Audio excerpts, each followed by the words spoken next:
So guys, second ride for my Benda Napoleon Bob 250. So far nasanay na ako sa turning niya. Kailangan niya talagang ipababa ito Benda turning right, left, turning right, budak. So ang ayaw ko pa rin yung suspension niya. Bakit?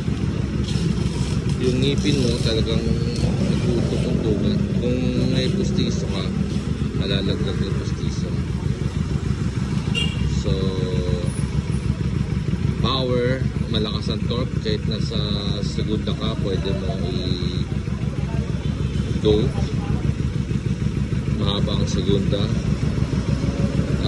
Forma, maganda. Suspension, grabe. Power, wala, mahina. Pero torque. Preno, no complain kasi mahina naman power. Position, pag naka-right, parang ka naka-squat. So siguro kailangan ng magandang suspension dito sa upuan. Okay, yung init ng makina walang problema, hindi katulad ng mga Ducati. Okay, so Benda Bob 250. Kita nyo ang ganda ng suspension sa harap, ilaw ang liit, parang alien. Ayan.